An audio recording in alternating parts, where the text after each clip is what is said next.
नमस्कार बंधुगण मंडल ब्लग्स चैनेले आपनादेर सबाइके स्वागत। आज के आपनादेरके दई दिए एकटा जलखाबारेर रेसिपि करे देखाबो। एटा खेते जेमन टेस्टी और बानानो खूब सहज। प्रथमे 500 ग्राम टक दई छाकनीते ढेले और जलटा झरिए नेब। आपनार जदि छाकनी ना थाके आपनि जे कोनो कापड़ेर उपर ढेले दइयेर जलटा एइभाবে झरिए नेबेन।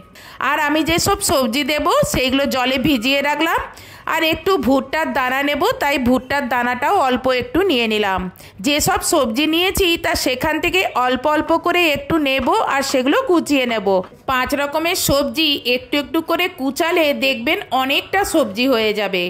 ता सेई रकमई हलो टमेटो, धनेपाता, क्यापसिकाम, काँचा लंका, शशा, गाजर और बीट और नियेछि सिद्ध आलू।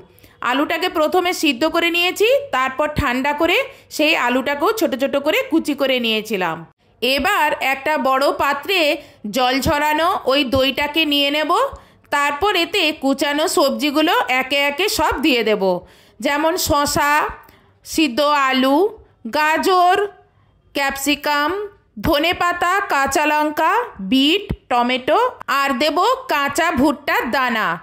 एते सेरकम किछु मशला देब ना, सामान्य किछु जिनिस दिচ্ছি যেমন স্বাদ মতন লবণ, চিলি ফ্লেক্স আর গোলমরিচ।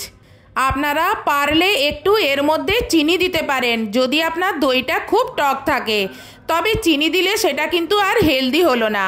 তাই জন্য আমি আর এর মধ্যে চিনি দিলাম না। আর আমার এমনিতেও দইটা খুব একটা টক থাকেনি, টাটকা দই ছিল। এবার এই মিশ্রণটাকে রেখে দিয়ে আমি যে কোনো আটার পাউরুটি হোক বা ময়দার পাউরুটি এই রকম এক পিস নেব। তার মধ্যে দইয়ের মিশ্রণটা দিয়ে সেইটা চারিদিকে পাউরুটির উপরে এইভাবে ছড়িয়ে নেব। তার উপরে আরেকটা পাউরুটি ঢাকা দেব, ব্যাস ওটা রেডি। আবার আপনি এইভাবেও খেতে পারেন। পাউরুটির উপরে দইয়ের মিশ্রণটা দেওয়ার পরে ওপর থেকে চিজটা এইভাবে কুড়িয়ে কুড়িয়ে পুরোটাই দিয়ে দিলেন। তার উপরে আরেকটা পাউরুটি এর ওপর চাপা দিয়ে দিলেন, ব্যাস এইভাবেও আপনি খেতে পারেন। এবার একটা সামান্য কাজ আছে, শুধু গ্যাসটা জ্বালিয়ে তার উপরে একটা তাওয়া বসালেন।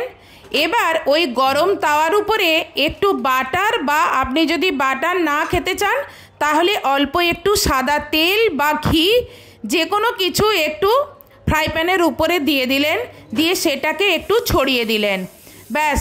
এবারে এর ওপরে ওই যে পাউরুটিগুলো বানিয়ে রেখেছেন দইয়ের মিশ্রণ দিয়ে সেটা এর উপরে দিয়ে দিলেন। এ পিঠটা ভাজা হতে থাক, ততক্ষণে উপর পিঠে আপনি ঘি বা বাটার এইরকম ওপরটায় একটু বুলিয়ে দিলেন। দিয়ে নিচের পিঠটা যখন ভাজা হয়ে যাবে তখন ওই পিঠটা উল্টে দিলেন। দেখুন উল্টে নিচের পিঠটা ভাজা হয়ে গেছে। এবার ওপর পিঠটাও যখন ভাজা হয়ে যাবে তখন দু পিঠ ভেজে নিয়ে এটা তুলে নিন, ব্যাস তৈরি দই টোস্ট। এবার চিজ দিয়ে যেটা সাজিয়ে রেখেছিলাম সেটাও এই একই সেম প্রসেসে তারও দু পিঠ বাটার লাগিয়ে এইভাবে ভেজে নিতে হবে, ব্যাস দু পিঠ ভেজে নিলেই রেডি আপনার দই দিয়ে জলখাবার। এই রেসিপিটি আপনার কীরকম লাগলো একবার বানিয়ে খেয়ে দেখুন, কি দারুণ খেতে। আজকের এই ভিডিওটা আপনার যদি ভালো লেগে থাকে তাহলে ভিডিওতে লাইক, কমেন্টস এবং শেয়ার করবেন। আর আমার চ্যানেলে নতুন নতুন যদি ভিডিও পেতে চান তাহলে আমার চ্যানেলটি সাবস্ক্রাইব করবেন। আর ফেসবুক থেকে যদি দেখে থাকেন তাহলে ফেসবুকটি ফলো করবেন। এবার পাউরুটিটাকে কোনাকুনি কেটে তারপর সার্ভ করুন। দেখুন দেখতে কত সুন্দর হয়েছে। দেখতে যদি কোনো জিনিস সুন্দর হয় সেটা জামা কাপড়ই হোক বা খাবারের জিনিসই হোক সেটা বেশি ইচ্ছে করে পেতে। খাবারের জিনিস হলে খেতে বেশি ইচ্ছে করবে। তাই একবার আপনিও এইভাবে বানিয়ে খেয়ে দেখুন, কি দারুণ খেতে। আমরা তো এটা মাঝে মাঝেই বানিয়ে খাই, আমাদের তো এটা খুব ভালো লাগে। আজকের মতন এখানেই ভিডিওটা শেষ করছি। নেক্সট ভিডিওতে আপনার সঙ্গে আবার দেখা হবে। বাই।